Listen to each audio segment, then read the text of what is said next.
కాలువ మల్లేశంకి ఓటేయాలంటే మీరేం చెప్తారు అసలు వాళ్ళకి?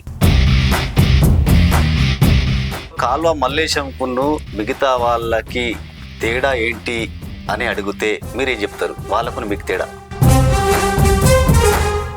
సర్పంచ్గా పోటీ చేసిరు, తర్వాత కార్పొరేటర్గా పోటీ చేసిరు, అంటే కొన్ని ఒక 70 ఓట్లతోని ఓడిపోయారు.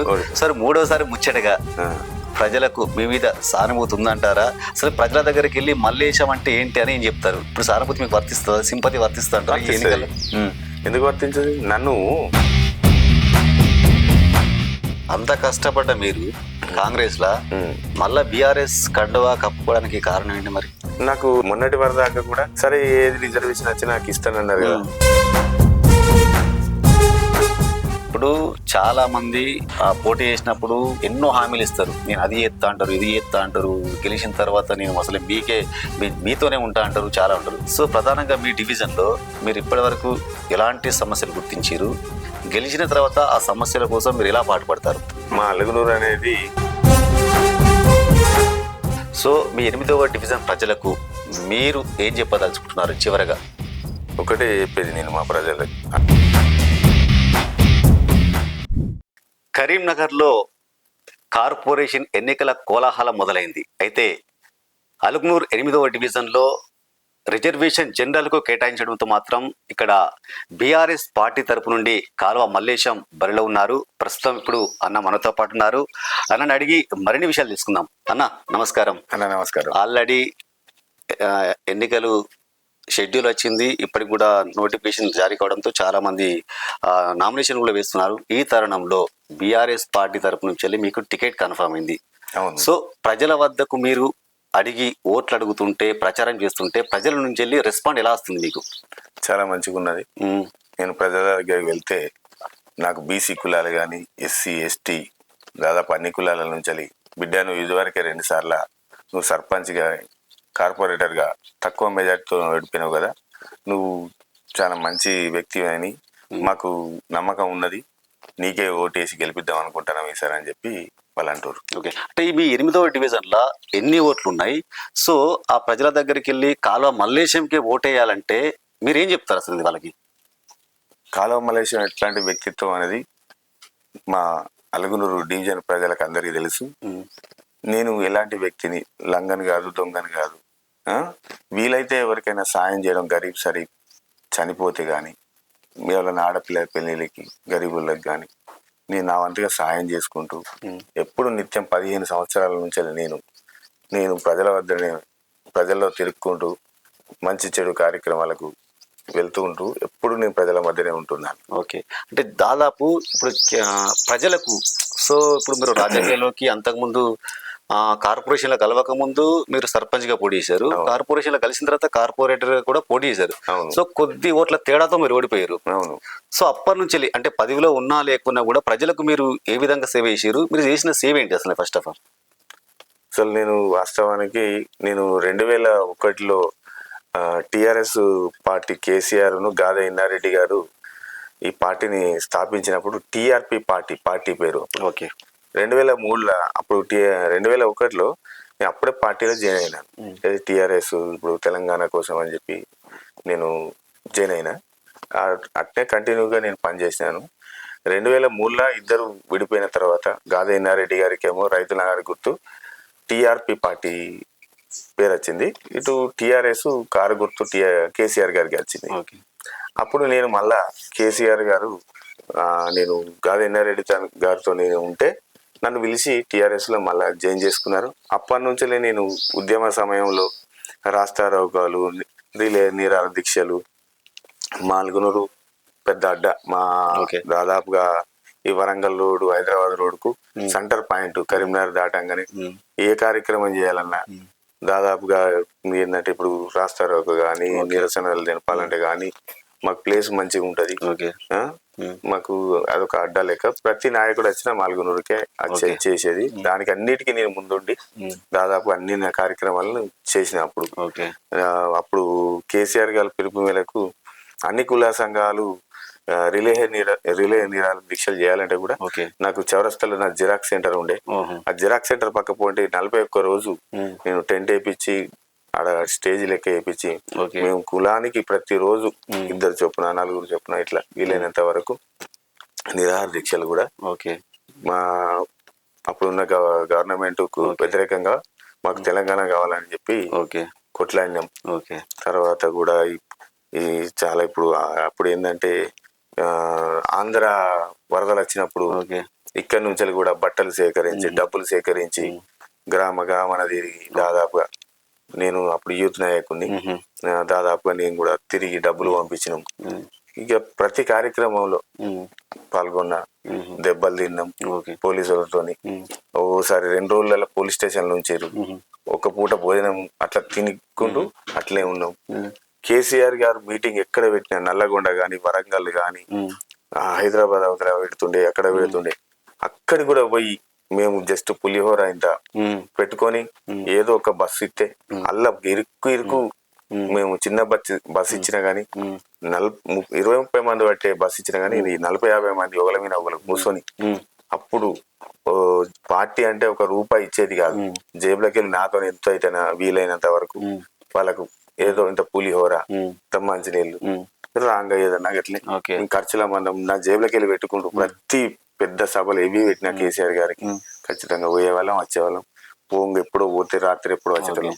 అట్లా నిద్ర లేని సమయాలు దాదాపు చాలా రోజులు గడిపినాం. అంటే బీఆర్ఎస్ పార్టీ నుంచి మీరు పోటీ చేస్తుంటే కాంగ్రెస్, బీజేపీ ఇండిపెండెంట్ క్యాండిడేట్ కూడా పోటీ చేస్తారు మీ డివిజన్లో, 8వ డివిజన్లో.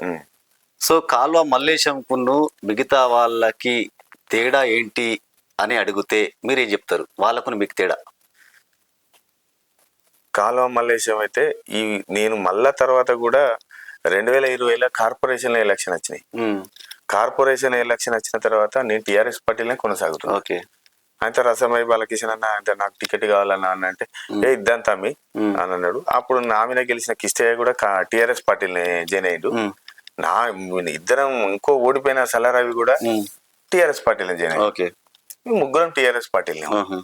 ఆయన ముగ్గురిని కూర్చుండబెట్టిండు రసమయ్య కూర్చుండబెట్టి, తమ్మి వరకు నువ్వు అంటే పోటీ చేస్తామని అందరు అంటారు కదా, ఇది వరకు నువ్వు ఓడిపోయినావు, జర నువ్వు ఆలోచించు కదా, మీ ఆర్థికంగా నువ్వు ఏదైనా ఎలక్షన్ అంటే ఇవాళ రేపు ఖర్చుతో కూడుకున్న పని, కొంచెం ఇంకా చిన్న క్యాస్ట్ అని చెప్పి కూడా మీ దగ్గర రెడ్డిలు మునురు కాపు కొంచెం పెద్ద అగ్రకుణాలు ఎక్కువ ఉన్నాయి, వాళ్ళ ఓటింగ్ ఎక్కువ ఉన్నది, ఆలోచించుదామే అని నన్ను అన్నాడు.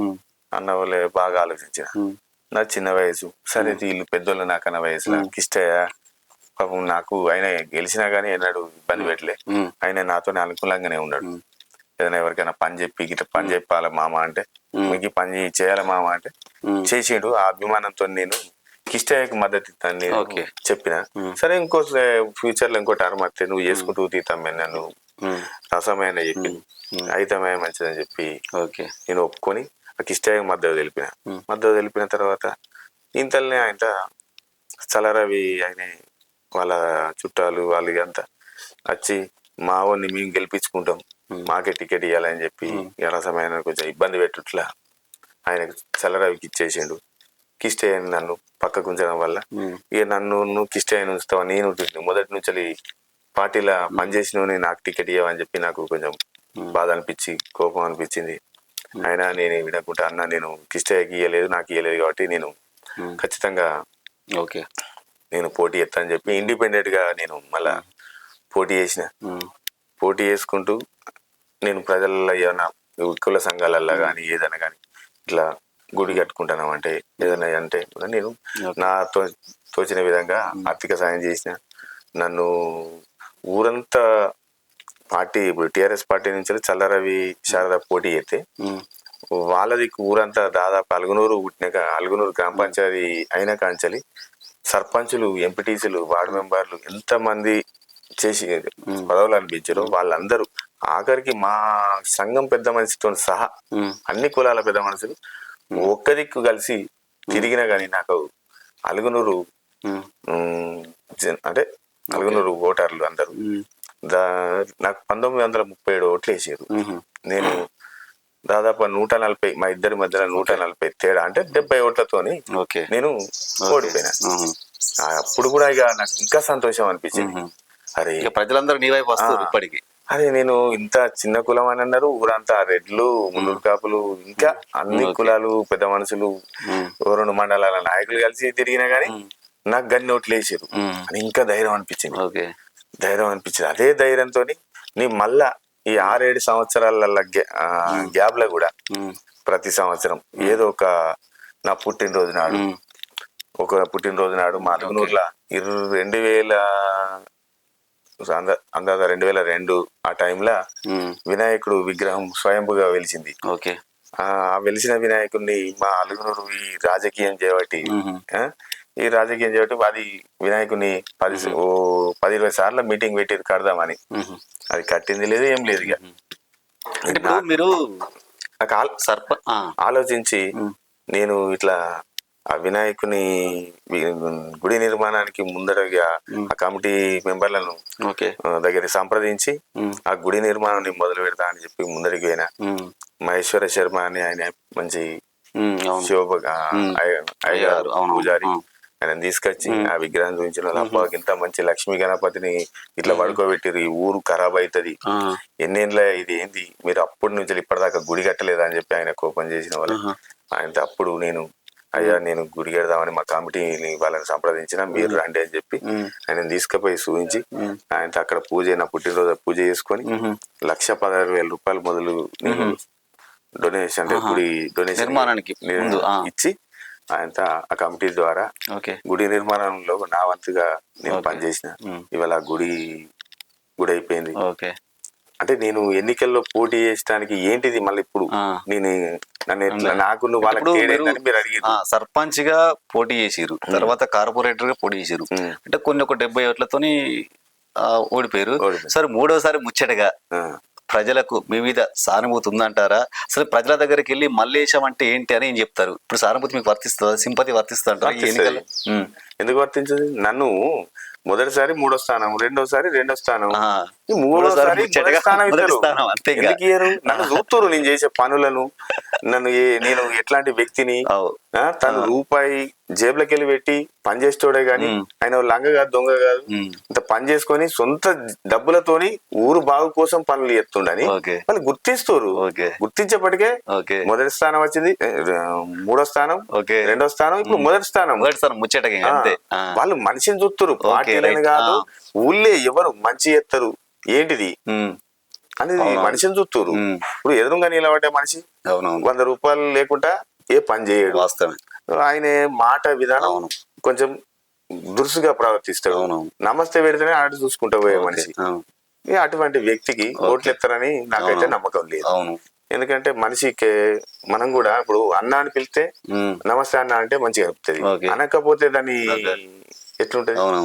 మళ్ళా ఆయనకు చిన్న కులాలంటే వాస్తవానికి బాగా ఏదో ఫీలింగ్. మా దాంట్లో కార్యకర్తలలో ఎవరైనా చనిపోయినా, ఏదైనా పెళ్లిళ్ళు ఏమైనా ఉన్నా గానీ రమ్మంటే వచ్చి ఆయన ఏదో ఇక ఇప్పుడే తినొచ్చినాను చనిపోయిన కాడికి కూడా చిన్న కులసులు పోతే గాలి ఇంటికి ఏంది పోయేది, నాకు ఈ పని ఆ పని అని తప్పించుకోవడం. కనీసానికి కార్యకర్తలను కూడా పట్టించుకోడు. అంటే ఆయన అవసరం ఉంటే 10 సార్లు ఫోన్ చేసి పిలుస్తాడు. మంచి క్యారెక్టర్ నచ్చకనే నేను ఆయనను వదిలేసిన. నాకు మళ్ళా నేను పోటీ చేసి ఓడిపోయిన తర్వాత ఈ 5-6 ఏళ్లలో నేను 3 సంవత్సరాల కింద నాగరికి కవంపల్లి సార్ను, ఈ మల్లారెడ్డి, ఈ కాంగ్రెస్ సీనియర్ నాయకులందరూ నా దగ్గరికి వచ్చి నువ్వు పార్టీలు వేయరు, నువ్వు బీసీ నాయకుని, అప్పుడు నీకు టికెట్ ఇయ్యలే కదా, నీకు ఇప్పుడు మేము టికెట్ ఇచ్చి గెలిపించుకుంటాం, ఎస్సీ తప్ప నీకు ఏ రిజర్వేషన్ వచ్చినా నేను గెలిపించుకుంటాను. ఇదే మల్లారెడ్డి సీనియర్లు అందరూ మళ్ళా ఇటు కవంపల్లి సార్ ఒప్పించి పార్టీలకు ఆహ్వానించిన వాళ్ళు రేవంత్ రెడ్డి సమక్షంలో నేను పార్టీలో జాయిన్ అయ్యి నేను మళ్ళా ఈ పార్టీకి పనిచేసుకుంటూ ఆయన గెలుపులో ఎంత వరకు పని చేయాలి అంతవరకు పని చేసిన. 6 గ్యారెంటీల గురించి ఇంటింటికి 6-7 సార్లు తిరిగినాం. ప్రతి ఇంటికి తింటే తిన్నాం, లేకుంటే లేదు. పొద్దుగాల వెళ్ళినామంటే 7 గంటలకు, సాయంత్రం 7-8 అయింది. అప్పుడు ఇంటికి వచ్చుడు. ఆ మధ్యలో నాకు ఏదైనా బిజినెస్ పనులు ఉంటే కూడా అన్ని మానుకున్నా. దాదాపు 1 నెల 2 నెలలు మొత్తం ఊరు మొత్తం ప్రచారం చేసుకుంటూ మా అలుగు నుంచి దాదాపు 3,000 మెజార్టీని ఇచ్చినాం సార్కు. ఇప్పుడు చాలా మంది ఆ పోటీ చేసినప్పుడు ఎన్నో హామీలు ఇస్తారు. నేను అది చేస్తా అంటారు, ఇది చేస్తా అంటారు. గెలిచిన తర్వాత నేను అసలు మీతోనే ఉంటా అంటారు, చాలా ఉంటారు. సో ప్రధానంగా మీ డివిజన్లో మీరు ఇప్పటివరకు ఎలాంటి సమస్యలు గుర్తించారు? గెలిచిన తర్వాత ఆ సమస్యల కోసం మీరు ఎలా పాటుపడతారు? మా అలుగునూరు అనేది సిటీకి దగ్గర ఉన్న ఊరు. అది కార్పొరేషన్లో కలిసింది. కార్పొరేషన్లో కలిసిన తర్వాత ఈ ఇంటి పనులు అప్పుడు దాదాపుగా 500 ఉండేది, ఇలా 5,000 అయింది. అదొక పెద్ద సమస్య ఉన్నది మాకు. ఇప్పుడు చిన్న కుటుంబాలు ఎంతో మంది పనిచేసుకునేటోళ్ళు మాకు, ఎందుకంటే సిటీ దగ్గర ఉన్నదని చెప్పి మా అలుగునూరులో కిరాయికి ఉండే వాళ్ళు కానీ, అంటే కిరాయికి ఉండేటోళ్ళు ల్యాండ్ కొనుక్కొని ఇండ్లు కట్టుకునే వాళ్ళకు చిన్న రేకుల షెడ్ ఉంటే 2,000 3,000 రూపాయల పన్నత్త, ఇంటి పన్నత్త అని అదొక పెద్ద సమస్య. దాని మీద కూడా నేను ఎట్టి పరిస్థితుల కార్పొరేషన్లో కొట్లాడి దాన్ని తగ్గించే ప్రయత్నం చేస్తా. రెండవది, అలుగునూరు ఒక మంచి పెద్ద ఊరు, ఉన్నత అంటే మంచి డబ్బు కలిగిన ఊరు. కానీ ఇక్కడ ఉన్న నాయకుల వ్యవస్థ చేయబట్టి, రాజకీయం చేయబట్టి అలుగునూరులో సీసీ రోడ్డు కరెక్ట్ లేదు, డ్రైనేజ్ వ్యవస్థ కరెక్ట్ లేదు. ఒక్క పోలుకు కరెంట్ పవర్ సప్లై, ఒక పోలుకు ఒక 20-30 ఇది ఇంటి లైన్లు ఓకే అవి ఉంటాయి. అది ఎప్పుడు ఇరిగిపోతుందా, వీళ్ళ ఇంటి వినబడుతుందా అని చూస్తే భయం, నాకే భయం అనిపిస్తుంది. ఓకే చిన్న ఇరుకు రోడ్లు, అవి వీలైనంత వరకు ఇరుకు రోడ్లను అందరి మద్దతులోని ఆ గల్లీలలో కానీ ఏది కానీ అందరి మద్దతుని ఆ అండర్ గ్రౌండ్ డ్రైనేజ్ చేసుకుంటే రోడ్డు వెడల్పు అవుతుంది. ఓకే ఎవరి ఇల్లు గుల్లగొట్టకుండా మంచిగా దాన్ని అండర్ గ్రౌండ్ వేసి, డ్రైనేజ్ అండర్ గ్రౌండ్ వేసి, ఓకే ఎటు నీళ్ళు అయితే మంచిగా అవి కట్టేటప్పుడు కూడా ఏంటంటే ఆ డ్రైనేజ్ కడతారు, వాడు లెవెల్ వేసేది లేదు, ఏం లేదు. కాంట్రాక్టర్ ఏం పని చేస్తానని చెప్పి గెలిచిన అభ్యర్థి అడిగి పోయి చూడాలి. అవును, అది నీళ్లు పోయేటట్టుగా మోరెత్తాడా, ఈ సీసీ రోడ్డు ఎటు నీళ్లు పోతాయి, ఎవరి ఇళ్లకు పోతే నీళ్లు ప్రాబ్లం అవుతాయి. రేపు ఆ ఇళ్లకు నీళ్లు పోతే, ఆ కిందికి నీళ్లు పోతే ఆ జామ్ అయ్యి ఈగలు, దోమలు, పాములు, కప్పలు అవన్నీ ఘోరంగా తయారవుతుంది. అట్లా వాళ్ళ నిర్లక్ష్యం ఒకటి, పంచాదులు చేసుడు తప్ప ఏం పని లేదు.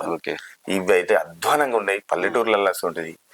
ఒక్క ఇల్లుకు 2 ఇళ్లకు సీసీ రోడ్లు, డ్రైనేజ్, మంచిగా నల్లలు. మాకు అలుగునూరుకు అసలు డ్యాము కట్టిందే మా అలుగునూరులో దాదాపుగా ఒక ఎంత లేదన్న దాదాపు ఒక 100-200 ఎకరాలు మా డ్యాంలో మా ఊరి భూములు వేయి. కానీ అప్పుడు మా మీదున్న ఎల్ఎండికి నీళ్లు ఏది ప్యూరిఫై వాటర్ అంటే ఇచ్చేది, కానీ మా ఊరికి నీళ్లు ఆ నీళ్లు లేవు. నల్ల నీళ్ళ కోసం మేము ఇప్పటికి 3 బావిలో 4 బావిలో తగ్గారు. ఆ 3 బావిలలో కూడా నీళ్లు ఇప్పటి వరకు ఇంటింటికి నల్ల తెలియదు. ఆ నల్ల వ్యవస్థని కానీ, ఈ డ్రైనేజ్ వ్యవస్థని కానీ, ఈ సీసీ రోడ్లది కానీ, కొంతమంది దొంగలు అవి ఇవి తిరుగుతారు. వీలైనంత వరకు వాడల పొంటి గల్లీలలో సీసీ కెమెరాలు కానీ, మా ఊర్లో మంచి చెట్లు తక్కువ ఉన్నాయి. చెట్లు ఉంటే మన మైండ్ చేంజ్ అవుతా ఉంటుంది. నీడ ఇస్తుంది మనకు. పొల్యూషన్ మనకు ఈ మాది రోడ్డు వెడల్పు, మా రోడ్డు ఆ వరంగల్ రోడ్డు దిక్కు మొత్తం వెహికల్స్ బాగా పోతా ఉంటాయి. ఇటు హైదరాబాద్ రోడ్డు దిక్కు 24 గంటలు ఈ వెహికల్స్ తోనే కాలుష్యం అయిపోతుంది. అట్లా చెట్లు, మంచిగా వీధి దీపాలు ఇప్పటికి కూడా ఊర్లలో వీధి దీపాలు మంచిగా వెలుగుతాయి. కానీ మా అలుగునూరులో ఆ వీధి దీపాలు ఎప్పుడు పోతాయో ఎప్పుడు ఎత్తారో కూడా అర్థం కాదు. ఇక సఫాయి కార్మికులను కూడా వాళ్ళను కూడా ఈ మాటలతోని వాళ్ళు చేసే పనులు ఎవరిని ఎటు పెట్టి పని చేపియాలి, ఎటు శుభ్రం చేపియాలి, చెత్తని ఎట్లా సేకరించాలి అని చెప్పి ఒక టీం వర్క్ చేసేది లేదు. వాళ్ళు చేస్తారా, చెత్తలేదా అవసరం లేదు. అవసరం అయితే వాళ్ళు ఇంటికాడ ఏదైనా పని ఉంటే ఉన్నోళ్ళందరితో పని చేయించుకున్నాడు. ఇదంతా మంచిగా లేదు. ఇట్లా నేను గెలిస్తే మాత్రం వాళ్ళని ఏ వాడకు ఎవరు డ్యూటీ ఇస్తారు వాళ్ళు అక్కడ ఇంటికాడ ఫోటో కొట్టి వాట్సాప్ లో పెట్టిస్తా ఖచ్చితంగా. అలుగునూరు గ్రూప్ ఉంటది. మా అలుగునూరు గ్రూప్ లో ఈ వాడకి వీళ్ళు పనిచేసారు, ఆ వాడకాలు పనిచేసారు, మోరు తీసారు, గడ్డి తీసేసారు. ఆ సీసీ రోడ్లు కూడా కానీ ఇవి కానీ నేను మాక్సిమం నాకు కన్స్ట్రక్షన్ ఫీల్డ్ ఐడియా ఉన్నది. నాకు కన్స్ట్రక్షన్ ఫీల్డ్ ఐడియా ఉన్నది. నేను ఖచ్చితంగా అన్ని పనులు చేపిస్తానని నేను ప్రజలకు హామీ ఇస్తున్నాను. అంత కష్టపడ్డ మీరు కాంగ్రెస్ లా మళ్ళా బీఆర్ఎస్ కండువా కప్పుకోవడానికి కారణం ఏంటి మరి? నాకు అప్పటి వరకు అంటే మొన్నటి వరకు దాకా కూడా సరే ఏది రిజర్వేషన్ వచ్చి నాకు ఇస్తానన్నారు కదా, ఊకే మనం మాట్లాడద్దని చెప్పి నేను సైలెంట్ గా పని చేసుకుంటా. పార్టీ కార్యక్రమాలు ఎవి ఉన్నా దాదాపుగా సారు సంక్షేమ పథకాల కార్యక్రమాలు కానీ సార్కు పదవులు వచ్చిన కార్యక్రమాలు కానీ ఓకే ఎలాంటి జయంతులు అంటే ఇప్పుడు ఆయన పుట్టినరోజు అంటే ఓకే ఆయన కోసం నా భార్య నేను నా కుటుంబ సభ్యులు ఆడవాళ్ళతోని వాళ్ళని పిలుచుకురావడం ఆయనకు నేను నాతోని ఉండే కార్యకర్తలను నేను చూసుకొని ఆయన ఇవంతా ఆయన కార్యక్రమాలన్నీ చూసుకుంటూ నేను చేసిన. ఇదే మల్లారెడ్డి ఆయన ఒక్కడే సింగిల్ గా వచ్చి ఏమైందని చెప్పి మమ్మల్ని ఇంకా బెదిరించడం, ఏదో ఇక ఆయన సీనియర్ కదా, సార్కు దగ్గర కదా, పెద్ద మనిషి కదా అని నేను కూడా ఓపిక పెట్టేసి సరే మనకి రిజర్వేషన్ వచ్చినాక మాట్లాడాలి, ఇప్పుడే తొందరపడేందుకు అనుకున్నా. జనరల్ వచ్చిన తర్వాత సార్ నాకు టికెట్ కావాలి, పార్టీకి పనిచేసిన కదా అని నేను అడిగితే మల్లారెడ్డి ఇన్ని రోజుల బట్టి పోటీ అంటే 3 నెలల కింద గల బిడ్డ పెళ్లికి దాకా నాతో చెప్పలేదు, బిడ్డ పెళ్లి తర్వాత జనరల్ అత్త పోటీ చేస్తాను ఇప్పుడు అంటుండు. మల్లారెడ్డి నాకు ఒక కుటుంబ సభ్యులు లాంటి వ్యక్తి లెక్కి ఉన్నాడు, మల్లారెడ్డిని కాదని నేను ఇయ్యలేను అని చెప్పి కాంపల్లి సార్ అన్నాడు. అన్న మేడం కూడా అడిగిన, అనురాధ మేడం దగ్గరికి పోయి, మేడం నా భార్య నేను ఇద్దరం పోయి ఆమెను కూడా అడిగితే మళ్ళా ఏం చేయలేకపోతున్నాం మేము, ఆయన అట్లా అంటాడు నీకు టికెట్ ఇస్తాను మాట ఇచ్చినాం, ఇదేం బాధ అని మాకు లేని బాధ వచ్చింది అని చెప్పి ఆమె బాధపడ్డది.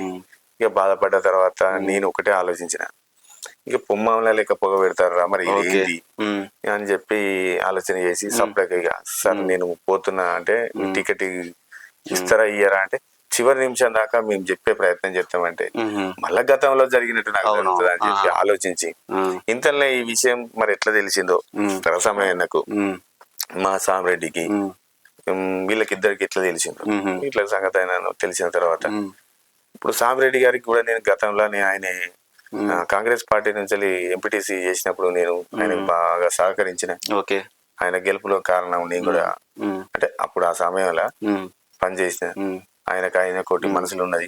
తర్వాత కూడా నాతోని టిఆర్ఎస్ పార్టీ టికెట్ కోసం ప్రయత్నం చేసిండు, నాతోనే ఉంటాడు కానీ ఆయన నేను నాతో ఉండాలిపోయాడు.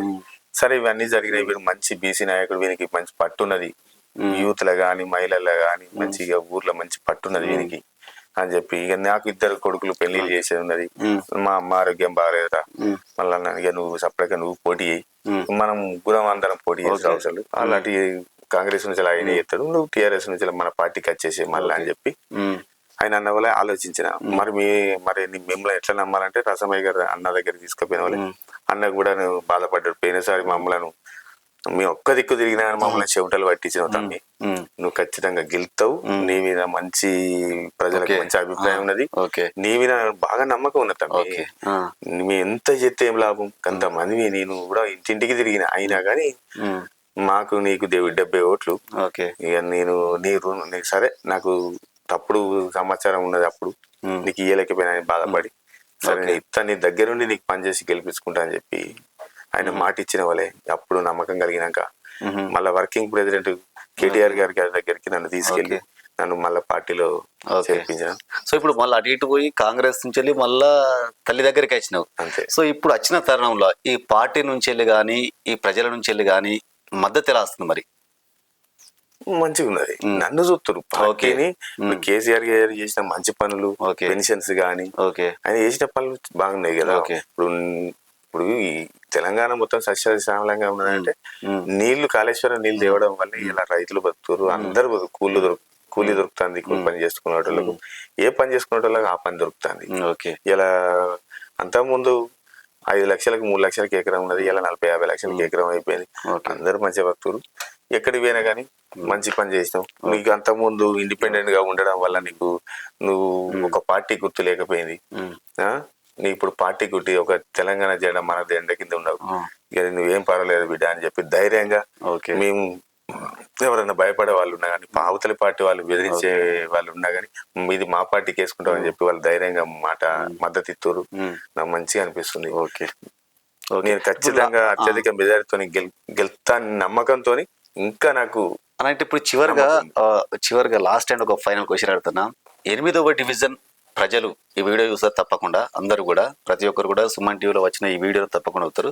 సో మీ 8వ డివిజన్ ప్రజలకు మీరు ఏం చెప్పదలుచుకుంటున్నారు? చివరగా ఒకటే చెప్పేది నేను మా ప్రజలకు, అదే 8th డివిజన్ ప్రజలకు చెప్పేది ఏంటంటే, నాకు ఎదుటి అభ్యర్థికి ఏంటి తేడా, నేను ఏ రకంగా మిమ్మల్ని పలకరిస్తా, ఏ రకంగా నేను పనులు చేస్తున్నా, గతంలో నేను ఎన్ని పనులు చేసినా అన్నీ మీకు తెలుసు. శ్మశాన వాటికలో నేను స్నానాల గదులు కట్టినాయి, వాటర్ తమిళకాలంలో వాటర్ ట్యాంకులు కట్టినాయి, వినాయకుని గుడి నేను ముందట పడి మొదలుపెట్టింది. ఇంకా చాలా పనులు గుళ్ళ దగ్గర కానీ, చనిపోతే కానీ, ఎవరన్నా పెళ్ళిళ్ళు అంటే గరీబుల పెళ్ళిళ్ళు అంటే కానీ, ఏదైనా యాక్సిడెంట్లు అయితే కానీ వారికి పోయి ట్రీట్మెంట్ చేయించడం, వాళ్ళకున్న ఇబ్బందులను అర్థం చేసుకొని నాతోనే అయ్యినంత తోచినంత విధంగా ఆర్థిక సాయం చేసిన ఎన్నో రకాల పనులు చేసుకుంటున్నా.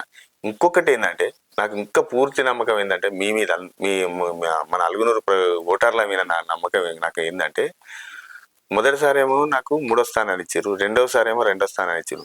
నేను ఎట్లెట్లా పనులు చేసుకుంటాను అట్లట్లా వాళ్ళ పలకరింపు కానీ, వాళ్ళ మర్యాదను, నా ఇంటికి వచ్చిన వాళ్ళని కానీ ఎవరిని కానీ కనీసానికి మంచినీళ్ళు ఛాయ్ ఇచ్చి పంపడం, మా అలుగునూరు ఆడబిడ్డలు ఎప్పుడైనా కలిస్తే నేను ఏ విధంగా మాట్లాడుతున్నా అవన్నీ వారికి తెలుసు. వాళ్ళ అవసరాలకు నేను ఏదన్నా నా జేబులకి వెళ్ళి అవసరం అయితే 10 రూపాయలు పెట్టుకొని పనిచేస్తాడనే నమ్మకంతోనే నన్ను 2వ స్థానాన్ని ఇచ్చారు. ఈసారి 3వ స్థానాన్ని మొదటి స్థానాన్ని ఇచ్చి నన్ను గెలిపిస్తారని పూర్తి నమ్మకం ఉన్నది. ఓకే. సో ఓకే అన్న, మీరు ఈ కార్పొరేషన్ ఎన్నికల్లో అత్యధిక మెజార్టీతో గెలిపించాలి. అదేవిధంగా మీరు ఏవైతే వాళ్ళకి పనులు చేసి పెడతారో అవి కూడా తూచా తప్పకుండా చేసి పెట్టాలి. మరి తర్వాత కూడా మిమ్మల్ని మళ్ళీ ఇంటర్వ్యూ తీసుకుంటా మీరు గెలుపొందాలని మనస్ఫూర్తిగా సుమన్ టీవీ తరఫున కూడా కోరుకుంటున్నాను అన్న. ఆల్ ది బెస్ట్ అన్న. Thank you.